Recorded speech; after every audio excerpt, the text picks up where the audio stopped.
Welcome back to another tutorial where today we are covering one of the most requested systems I've gotten on my channel, Nintendo 64. Yes, we are finally doing a Nintendo 64 emulation tutorial. I have held off on doing it up to this point because I just have not been okay with the state of N64 emulation. Kind of stingy when it comes to it. I need it to be at a certain level. It hasn't met that until just recently, so we are finally going to cover it here on how to run N64 emulation in Retroarch. And I'm going to warn you now, this is about how to run high accuracy N64 emulation. So if you don't have the strongest of computers, this tutorial might not be for you. So just putting that warning out there now.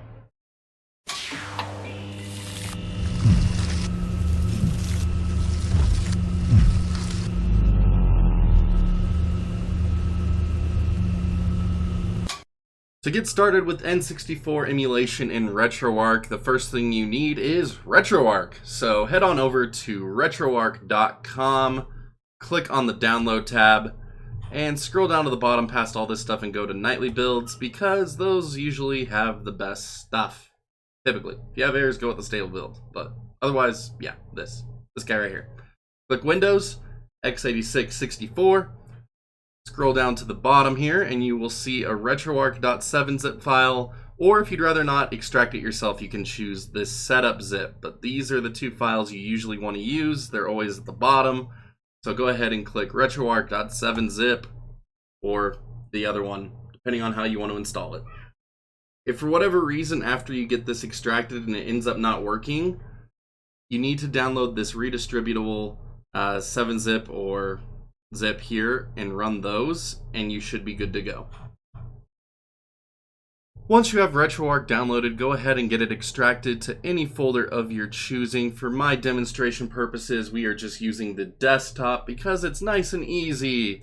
But make sure you put it exactly where you want it and where you plan to keep it, because once you launch Retroarch for the first time, all of its directories default to itself, and if you happen to move the folder later, you're just asking for kind of a headache. Once extracted, go ahead and open up your Retroarch folder and launch Retroarch for the first time. You'll be greeted with this nice little windowed mode here. So I'm going to be plugging in a controller, my 8-bit controller here. And Retroarch automatically detects it and I can use it to navigate the menu. So the first thing I'm going to do is actually, from the main menu, I'm going to press right once to go to settings, and I'm going to go to video. And I am going to change it to full screen mode. Now that we're in full screen mode, let's go ahead and back out of this, go back over to our main menu, and we're going to go to Online Updater or Updater, and we're going to press right on the D-pad a couple times till we get to Nintendo, and we're going to scroll down to Nintendo 64 Parallel. Yeah, that one. We're going with this one. Go ahead and press A to download it. And go ahead and back out to the main menu again, and go ahead and quit out of Retroarch because we have some setup stuff we're going to do. The first thing we're obviously going to need to play N64 games in our new install of Retroarch is, of course, N64 games. So I got a small folder here of games that I dumped myself using my tutorial on how to back up N64 games using a Game Shark. So if you're interested in this tutorial, I will have this link in the description below, and it will pop up here in the top right as well. So if you want to get games legitly, this is how you go about it. And regardless of how you come about getting your N64 games, you're going to want to make sure that they are in a format that is supported by Retroarch. If you go back to retroarch.com, click on Docs for Users.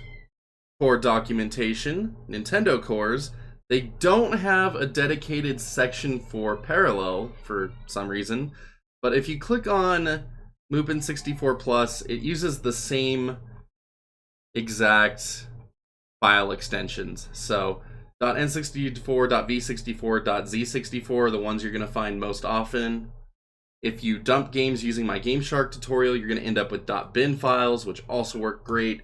And then, of course, you have these Nintendo disk drive games. I don't have any disk drive games myself, so I can't really cover what that would look like for those types of games. Once you have your games and they're in the proper format, I'm just using mine in bin format inside of a zip folder, which is perfectly fine for N64 games. Go ahead and open back up Retroarch. Once you're inside Retroarch, go right one to the settings menu and go all the way down to directory, and then scroll down to file browser. Go ahead and click A and then select the folder that you store your games in. So for my example, I'm using the desktop, so I have to go to my desktop folder, and then I'm selecting my N64 games folder, and I'm going to use this directory. This just makes it easier whenever you want to open your games. That way you can just default into the directory that they are stored in instead of having to go through all of these steps in the file browser. So now I'm going to go to load content, my start directory, and here are all of my games that we can now play. So if your games are in zip folders, in zip format, just go ahead and hit load archive, and your game should start right up.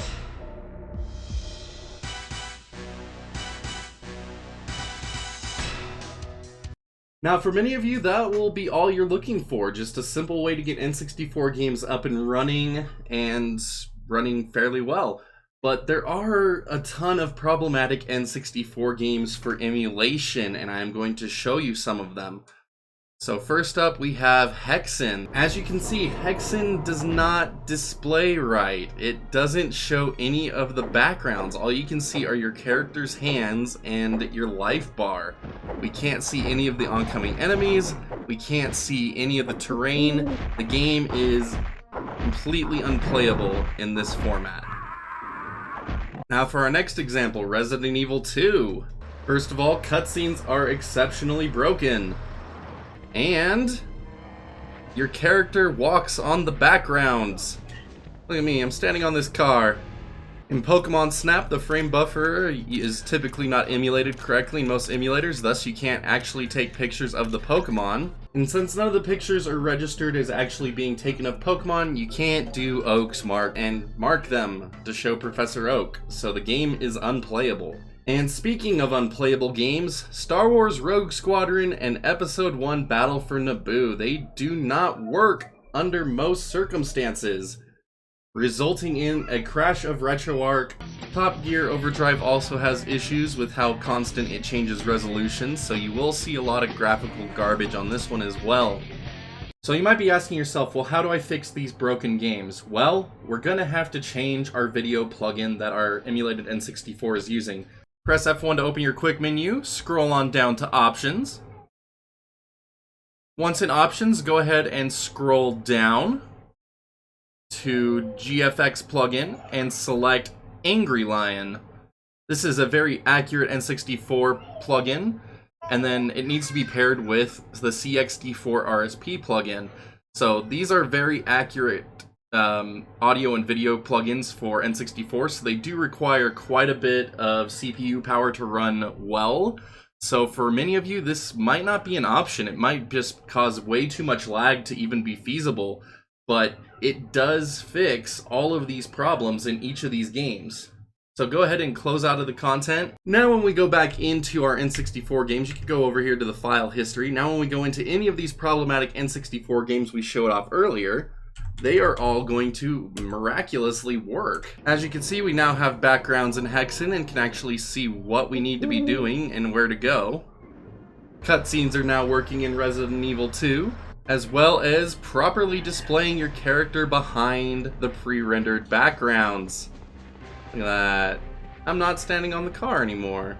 Unfortunately, this doesn't work for all games, as Pokemon Snap is still pretty glitched out. But you can at least take pictures.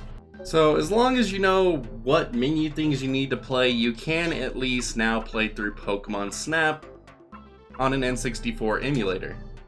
And as you can see, games that were completely unplayable now work within N64 emulation inside of Retroarch.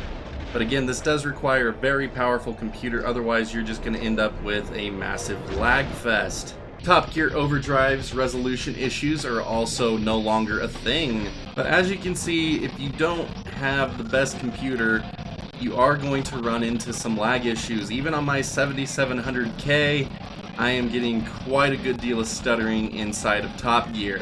Depending on what games you want to run inside of N64 emulation, you will need to take the Angry Lion core into consideration because, again, there are games that just are unplayable without it, but when you use it, it is going to drain your system hard. So just be aware of your options, and you are ready to play every N64 game that has been made. Now that we've gone over our graphics and audio plugins, let's actually talk about the rest of the options that are available to you if you are using Parallel inside of Retroarch. So go to your quick menu by pressing F1 on your keyboard, go down to Options, and I've turned everything back to default, so we're just using a normal automatically detected graphics plugin. Let's go over some of the options that you get inside of N64 emulation. So CPU core, always leave that on dynamic recompiler because that is going to give you the best performance. Audio buffer size, leave that on 2048. Analog dead zone, this is important if you have a controller with a loose thumbstick, that way it's not just always drifting right or left or up and down. Analog sensitivity, this one's important. This will help you kind of dial in more of a realistic N64 range on controllers that aren't N64 controllers. Player 1 pack, self-explanatory. This lets you choose between memory pack or rumble pack. So for games that require the memory pack, you're going to come in here and select memory. Games that you can use the rumble pack, you come in here and select rumble. And now there are games that let you switch between them mid-mission. And so when it's telling you to insert the memory pack, just go ahead and press F1, come down here and switch it over to the memory pack / rumble pack when asked. And you can do the same for players 2, 3, and 4 as well. Enable expansion pack, that's typically just left on. It just gives you better resolution / performance in most games on a real N64. Graphics accuracy, leave that on very high. Send audio list to HLE audio plugin. I just typically leave this one off. I don't use the high level audio plugin. I love the low level stuff. I love accuracy. But again, it does require very fast computers. I haven't really experimented with this too much, so results may vary. Then of course we have our graphics plugin that we touched on earlier. I personally always use Angry Lion when I'm playing N64 games on my computer. I don't usually play N64 games on the computer too often, but when I do, I like them to be as accurate as possible, so Angry Lion CXD4 plugin. Resolution, this one is what resolution your games are running at internally, so we can bump this all the way up to an impressive 5760 by 4320 resolution. That's insane. Let's just be honest here, that's an insanely high number. I'm gonna go ahead and up mine to 1440 by 1080 since I have a 1080p monitor. And resolution changes do require a restart of the game you are playing to enact them. So once you choose it, just go ahead and go to close content, and then you can scroll back over to your history tab and relaunch the game you want to play. And look at how crisp GoldenEye looks once we upscale it a bit. My goodness. Gorgeous.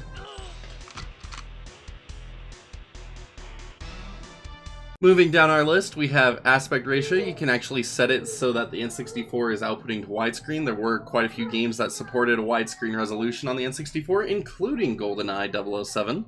And there you go, there's 007 in widescreen. The widescreen is very stretched out, but it looks really good on a 21:9 monitor.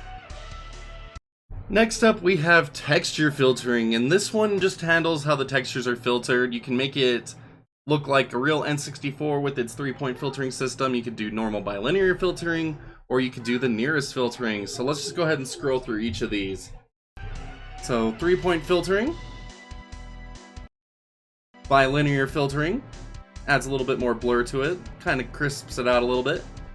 And then nearest, this one is interesting. It kind of gives everything a PS1-ish kind of a look. So there's actually kind of a certain charm to this I really like. I don't use it, but it's kind of neat. Next up is dithering. This turns on and off dithering, pretty self-explanatory.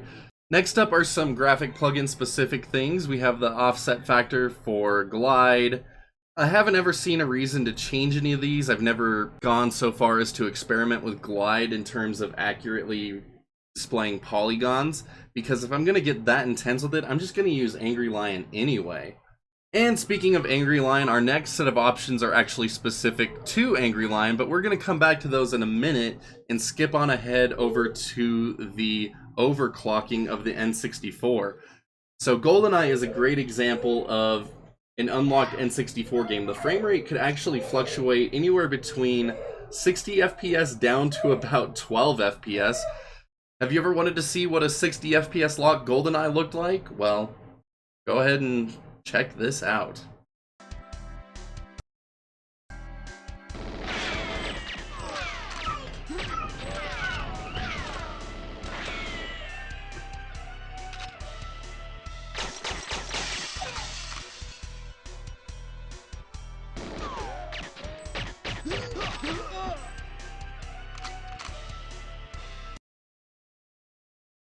Next up is the buffer swap. I couldn't find a whole lot of usable information about what this one does. I didn't really notice any differences between it being on and off, so if you encounter a game that gets some kind of graphical glitches, maybe try switching it on, see what happens. Otherwise, if you know what it does, let me know in the comments.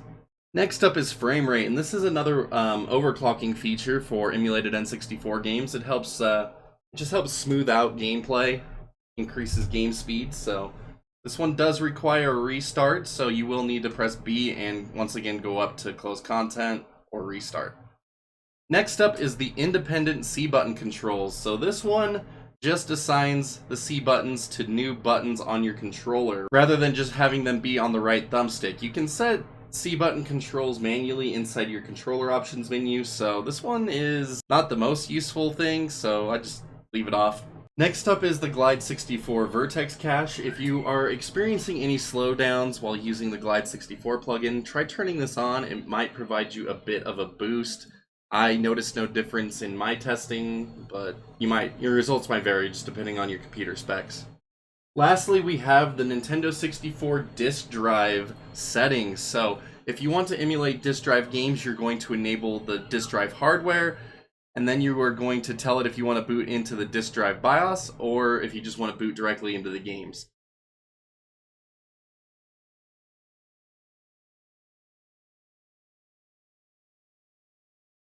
If you're wanting to play disk drive games, you are going to need the disk drive BIOS and name it 64dd_ipl.bin and place that in the system folder of Retroarch. And once you have that, this should be green. So now let's go back over to the Angry Lion plugin options that are here in this menu.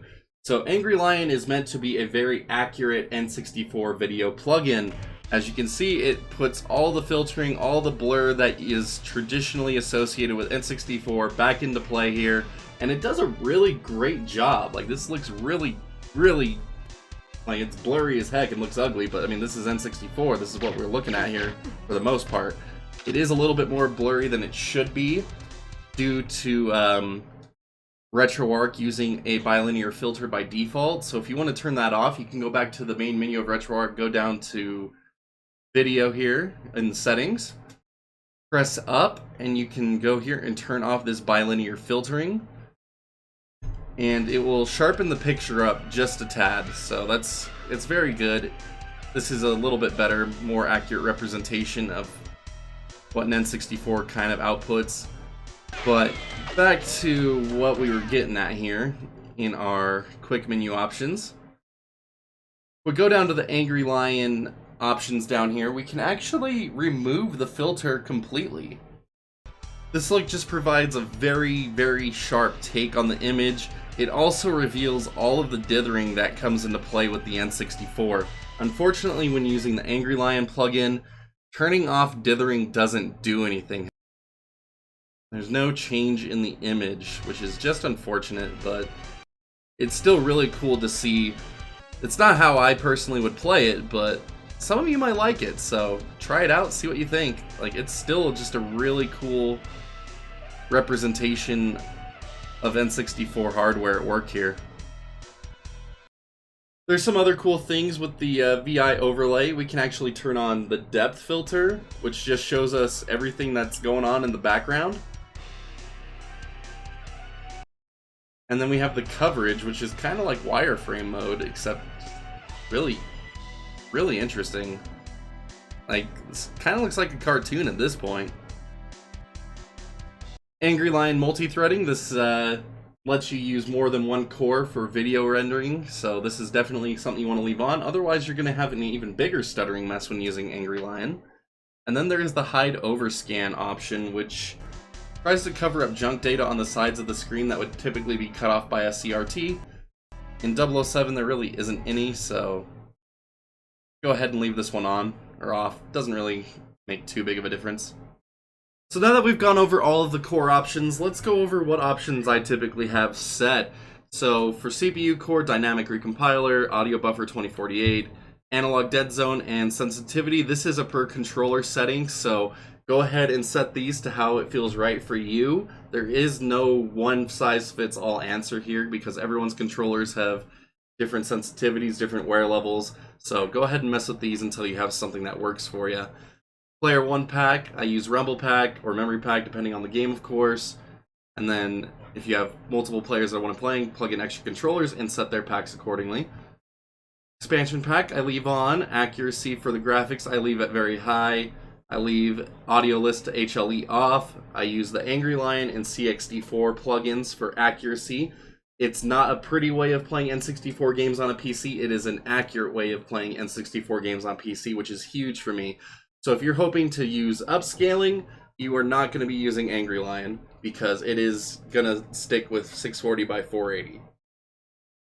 Aspect ratio I leave on normal just because I'm not a big fan of the way it implements it. Texture filtering I leave on N64 3-point. When I'm using any other plugins besides Angry Lion, dithering I leave on. I don't mess with the Glide 64 polygon offsets. Angry Lion I leave it filtered. Multi-threading on, overscan on.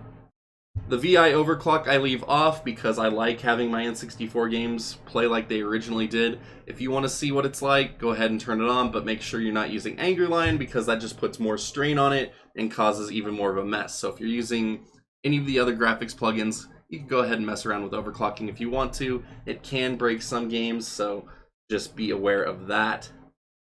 Buffer swap I leave off. Frame rate I leave on original. Independent C button controls I leave off. Glide 64 vertex cache I leave off. And then boot device and N64 disk drive hardware I don't touch because I do not have them. Now let's go over shader setup. Oh yes, the shaders as always. So just like on PlayStation, I typically just tend to use the CRT shader easy mode because it just provides a nice crisp grid line of scanline effect, and it looks like my Sony Trinitron did. And once you apply it, especially to an Angry Lion emulated N64 game, it looks really good. It looks super authentic, and yeah, I could easily play this just like this for days. It looks really good to me. And even when you aren't using Angry Lion, when you're using CRT Easy Mode, it still presents a very nice, crisp scanline effect that is very pleasing. Now, for those of you who do like to be able to upscale but would still like some of the blur that is traditional of an N64, you can always load up the NTSC shader options that are available here in Retroarch. So if we load up the Royal NTSC S-Video shader, we are going to be presented with a much blurrier image, but also still looks really good. And this is actually a pretty decent way of playing N64 on Retroarch as well, for those of you that are looking for a more slightly authentic feel to it without having the massive performance hit that comes along with Angry Lion. Once you have shaders set up how you like, make sure to save your core preset. That way, whenever you load up an N64 game, it is instantly going to load up the shader preference of your choosing. And make sure to do the same with your core itself. Once you are done configuring settings to your choosings, go down to Overrides and save core overrides. This way, every time you load up an N64 game, everything will run exactly as you have already set it up to do, and no fiddling around with other cores is going to mess with any of your N64 settings. Now let's go over a little bit of troubleshooting if things don't happen to work out quite the way you think they should be going.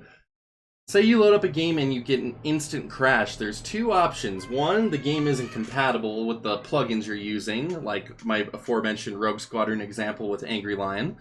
Or your driver may have gotten changed to something that Parallel does not support. So from your main menu, go over one to the right to settings, press A on drivers, and make sure that your video driver is set to GL, and see if that fixes your issue. If you also happen to not be getting any sound, you can try messing around with your audio plugin in this menu as well, just to see if you can find something that might be compatible with your sound hardware. Also with audio, you can make sure that your volume isn't turned off. You can mute the audio as part of Retroarch, so make sure you have that unmuted.